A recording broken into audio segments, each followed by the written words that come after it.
Et si c'était Mirai Gohan qui avait voyagé dans le temps à la place de Trunks? Avant de commencer la vidéo, je vous invite à vous abonner à la chaîne et à liker cette vidéo, car ça permet de soutenir la chaîne. Il y a beaucoup de personnes qui regardent mes vidéos et qui ne sont pas abonnées, donc je vous invite à le faire parce que c'est super important. Merci beaucoup la team, vous êtes les meilleurs. Boom!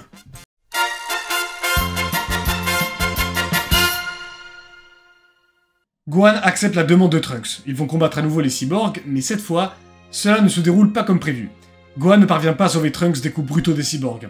Il périt d'une attaque énergétique de C-17.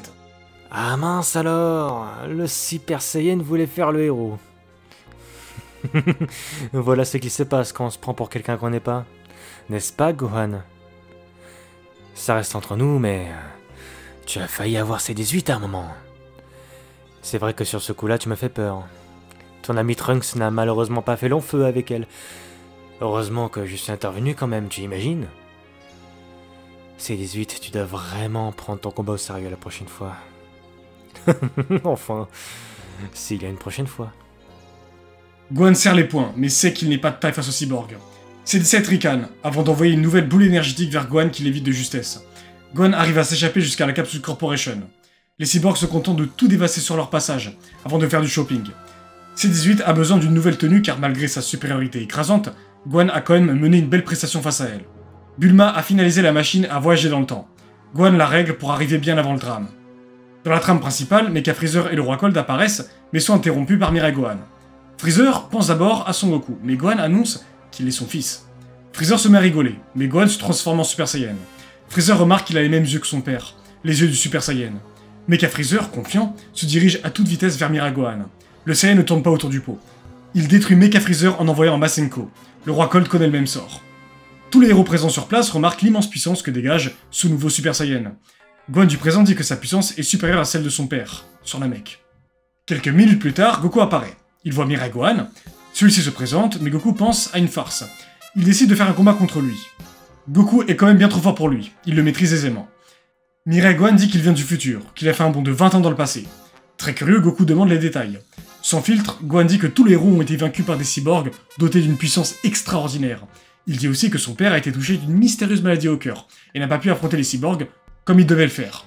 Gohan donne à Goku un remède créé par Bulma du futur pour qu'il puisse être sauvé dans cette ligne temporelle. Gohan dit aussi que les cyborgs apparaîtront d'ici 3 ans, et qu'ils doivent être prêts. Gohan demande aussi à Goku s'il peut l'entraîner pour qu'il puisse devenir plus fort, car sa progression dépendait surtout de sa survie vis-à-vis des cyborgs. C'est pour ça que Gohan, dans le futur, était un peu plus faible que prévu. Goku accepte volontiers. Mirai Gohan se présente aux autres guerriers présents sur place, puis Gohan du présent est tout de même surpris. Vegeta tourne le dos et va s'entraîner pour espérer obtenir le Super Saiyan. Dans cette période, on pourrait placer le 6ème film. Metal Cooler pourrait apparaître, et on peut même imaginer que Mirai Gohan participe au combat sur la nouvelle planète Namek.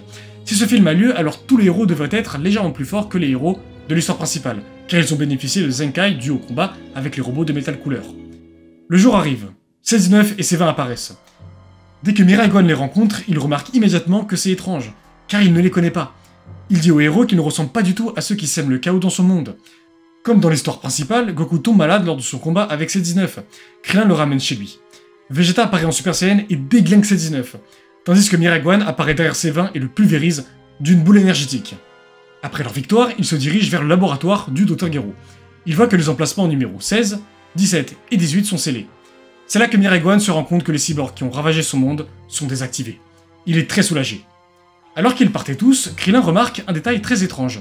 Il y a une porte en fer. Il y a écrit « Ne pas rentrer » en rouge. Vegeta n'a pas que ça à faire. Il envoie un kick sur la porte et elle s'ouvre directement. Il rentre dans une salle sombre, dépourvue de lumière. Ils allument la lumière et remarquent avec effroi que 3 nouveaux emplacements sont ouverts. Il y a écrit numéro 13, 14 et 15. En sueur, Mirai Gohan n'avait jamais entendu parler de nouveaux androïdes. Krillin dit que s'il n'y a personne ici, c'est qu'ils sont déjà dehors quelque part en train de chercher Goku. Justement, ça va pas tarder à arriver. Alors que Goku, tout juste guéri, se prépare à partir de Kamehouse, 2 étranges individus apparaissent sur la plage, C14 et C15. À cet instant, il dit aux cyborgs de partir dans un autre endroit pour se battre. Ils suivent Son Goku vers un glacier. Mirai Gohan, Vegeta, Piccolo et les autres rattrapent Son Goku dans ce nouveau lieu. Vous êtes encore des nouveaux androïdes? Je ne pensais pas qu'il en aurait d'autres. Cette fois c'est différent, parce que je suis devenu plus fort. Préparez-vous. C14 et C15 attaquent Son Goku, mais Vegeta arrive derrière C15 et le soulève. Il l'envoie valser à plusieurs mètres. Goku s'occupe de C14. Goku et Vegeta se transforment tous les deux en Super Saiyan, avant d'intégralement détruire les nouveaux cyborgs. C'est alors que deux nouvelles personnes apparaissent, C13 et Cell. Ils ont décidé de s'allier car ils ont le même objectif. Vegeta sourit en disant que C13 et Cell connaîtront le même sort que les deux autres tas de ferraille. Vegeta prend C13, tandis que Goku prend Cell. Bien que Vegeta parvienne à mettre des coups significatifs à C13, celui-ci possède une énergie inépuisable et lui donne donc un avantage comparé à Vegeta. En revanche, du côté de Goku, ce n'est pas la même chose. Cell est bien trop fort pour lui. En effet, il a absorbé des milliers de personnes pour augmenter sa puissance. Piccolo le rejoint dans la bataille. Même s'il a fusionné avec Kami, Piccolo reste inférieur à Cell. Mirai Gohan se joint à la bataille et se transforme en Super Saiyan.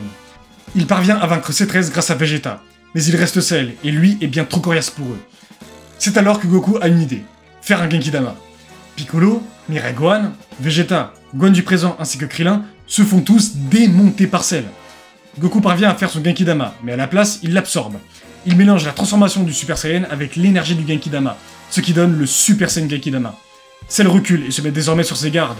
Goku s'approche de Cell et lui met un coup de poing surpuissant qui le pulvérise pour de bon. Après cela, les héros rentrent à la Capsule Corporation. Alors qu'ils se croient victorieux, ils entendent soudainement des bruits dans la ville. C16, C17 et C18 sont là, et sont bien plus tenaces qu'ils ne le pensaient. Mirai Gohan remarque directement que c'est C17 et C18, mais il ne se sent pas assez fort pour les vaincre. Même s'ils ont vaincu C13, C14 et C15, C16, C17 et C18 sont à un niveau au-dessus. Surtout C16 qui possède une puissance extraordinaire, même Piccolo Kami ne peut pas le vaincre. Goku pense alors une idée, la salle de l'esprit et du temps. Il va s'entraîner avec Mirai Gohan, tandis que les autres vont tenter de résister aux attaques des cyborgs. Vegeta apparaît plus tard dans la bataille, et sourit. Il dit qu'il va s'occuper de ces nouveaux tas de ferraille. C16 et C17 regardent attentivement Vegeta, puis disent à C18 de l'attaquer. C16 et C17 vont simplement regarder le combat pour s'amuser, car ils pensent que Vegeta va se faire démonter par C18. Vegeta s'énerve, puis le combat éclate. C18 esquive tous les coups de Vegeta, mais celui-ci ne faisait que de la tester. Il lui met une patate très sévère qui la fait voltiger au loin. Elle est très affaiblie. C16 et C17 sont très surpris, puis C17 se dit qu'il va peut-être devoir intervenir dans ce combat. D'un geste brutal, C17 apparaît derrière Vegeta et le met au sol. Piccolo Kami intervient et défie C17. Comme dans l'histoire principale, leur combat est équitable. Vegeta est hors de lui. Comment des cyborgs ont-ils réussi à surpasser le niveau du Super Saiyan? Sa rage monte en flèche, puis libère une nouvelle énergie. Sa masse musculaire et sa force brute augmentent. Il pointe du doigt C18, avant de lui foncer dessus et de la vaincre en un seul coup de poing. C17 et Piccolo reculent dans leur combat pour observer Vegeta. Le prince des Saiyans dit à C17 que c'est à son tour, mais C16 se met en travers de son chemin. C16 regarde intensément Vegeta, qui sourit. Vegeta et C16 s'échangent des coups, mais Vegeta s'amuse clairement avec lui. Il lui envoie une boule d'énergie qui détruit une partie du corps robotique de C16. C17 rejoint C16, mais Piccolo se téléporte devant C17 en lui disant que c'est lui, son adversaire, pas Vegeta. C17 grogne avant que Piccolo n'engage le combat de nouveau. C16 est dans le pétrin. Vegeta est bien trop fort pour lui. Le prince des Saiyans crie en disant à Piccolo, Gohan et Krillin de s'éloigner car il va faire une attaque surpuissante, le Final Flash. Comme il le dit si bien, il va faire une pierre deux coups. C16 et C17 se préparent à encaisser cette énorme quantité d'énergie, mais sont finalement vaincus par le Final Flash de Vegeta. Goku et Mirai Gohan sortent de la salle de l'esprit et du temps. Ils sont prêts. Sauf que lorsqu'ils rejoignent les autres, Vegeta leur dit qu'il s'est déjà occupé des cyborgs, et qu'il est désormais le plus puissant guerrier sur la Terre. Goku éprouve un sentiment de soulagement, tout comme Mirai Gohan. Le héros du futur va revenir dans son monde. Il pense être assez fort pour vaincre les cyborgs désormais. J'espère que vous aurez aimé cette vidéo. N'hésitez pas à vous abonner, à liker et à commenter, ça me ferait super plaisir. Bref, à plus.